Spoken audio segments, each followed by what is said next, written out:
இன்னைக்கு அட்டகாசமான கல்யாண ஸ்டைல் ரவா கேசரி. கேசரி செய்கிறதுக்கு தேவையான பொருள்: 1 கப்பு ரவை, 3/4 கப்பு சர்க்கரை, 2 ஏலக்காய், 1/4 கப்பு நெய். கேசரி பண்ணுறதுக்கு இண்டக்ஷனை மினிமம் டெம்பரேச்சரில் செட் பண்ணிடலாம். ஃபஸ்ட்டு நெய்யில் முந்திரியை ஃப்ரை பண்ணிக்கலாம். 2 ஸ்பூன் நெய் ஊற்றி அதில் நம்ம பாதியாக கட் பண்ண முந்திரியை ஃப்ரை பண்ணிடலாம். ஃபஸ்ட்டு மினிமம் டெம்பரேச்சரில் வச்சோம் ஹீட் பண்ணுறதுக்கு. இப்போது கொஞ்சம் ஹை பண்ணிவிட்டு இந்த முந்திரியை ஃப்ரை பண்ணி வச்சிடலாம். இந்த முந்திரி பருப்பு பொன்னிறமாக ஆகிற ஸ்டேஜில் நம்ம அதை தனியாக எடுத்து வச்சிடலாம். இப்போ அந்த மீதம் இருக்கிற நெய்யிலேயே இந்த 1 கப் ரவையை நல்லா வாசனை வர வரைக்கும் வறுத்துக்கலாம். ஆல்ரெடி கீ ஹீட்டாக இருக்கிறதுனால இந்த ரவை அதில் நல்லா வறுபட்டுடும்.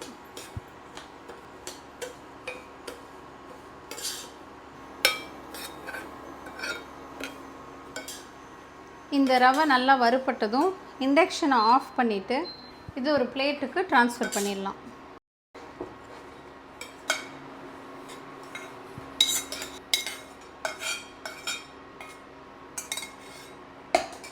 வறுத்த ரவையை தனியாக ஒரு தட்டில் கொட்டிட்டோம். இப்போது 1 கப்பு ரவைக்கு 2.25 கப்பு தண்ணி, எந்த கப்பில் ரவையை அளக்குறோமோ அதில் 2.25 கப்பு தண்ணியை இந்த கடாயில் ஊற்றி கொதிக்க வைக்கணும்.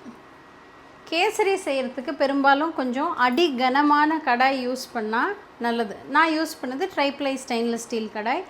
யூஸ் பண்ண ரவை நாகா ரவா. இதோட 1 கப்பு ரவைக்கு 2.25 கப்பு தண்ணி, 3/4 கப்பு சுகர் கரெக்டாக இருக்கும். இந்த கேசரிக்கு தேவையான 3/4 கப் சர்க்கரையோட 2 ஏலக்காவும் போட்டு வச்சுருக்கேன். இதோட ஒரு பாதி குவான்டிட்டியை மிக்சியில் போட்டு நல்லா ஃபைனாக பவுடர் பண்ணிட்டா இந்த ஏலக்காயோட தோலோ விதையோ நம்ம நாக்கில் தட்டுப்படாது.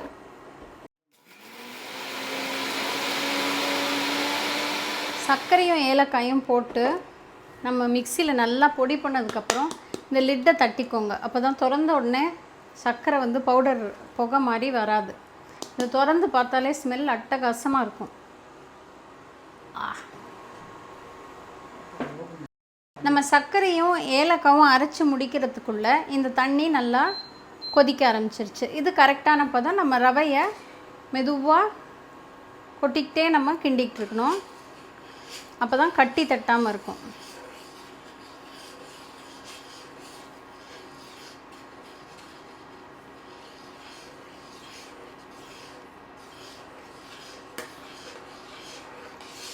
இருக்கிறதுலையே கம்மி வாட்ஸு கேஸில் பண்ணுறதுனா லோ ஃப்ளேமில் வச்சுக்கோங்க, இல்லாட்டி ரவை சீக்கிரமாக கட்டி தட்டிடும்.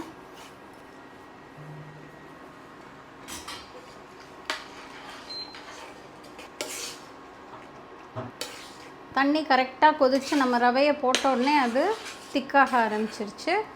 ரவையும் தண்ணியும் நல்லா மிக்ஸ் ஆகி நல்ல பதத்தில் இருக்குது. இப்போது நம்ம அரைச்சி வச்சுருக்கிற இந்த சுகர் அண்ட் ஏலக்காவோட பவுடரை போட்டுடலாம். சர்க்கரையை போட்டதும் இந்த ரவை கொஞ்சம் இலக ஆரம்பிக்கும். இப்போ இந்த ஸ்டேஜில் நம்ம கொஞ்சோண்டு ஆரஞ்சு ஃபுட் கலர் சேர்த்துக்கலாம்.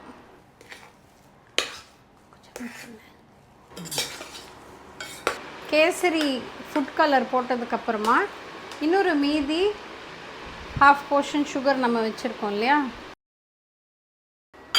இப்போ இதை போட்டு நல்லா கிளறிடலாம். நடுவில் கொஞ்சம் நெய் ஊற்றி கிளறிக்கிட்டோன்னா நல்லா அந்த நெய் அப்சார்ப் ஆகி கேசரி நல்ல அல்வா மாதிரி இருக்கும், ஒட்டாமல். இந்த சர்க்கரை மெல்ட் ஆகிற அளவுக்கு இதை வதக்கிட்டு ஃபைனலாக கீயை ஊற்றி நம்ம வறுத்து வச்ச முந்திரியை போட்டால் அட்டகாசமான கல்யாண ஸ்டைல் கேசரி நெய் ஒழுக ஒழுக டேஸ்டியாக ரெடி.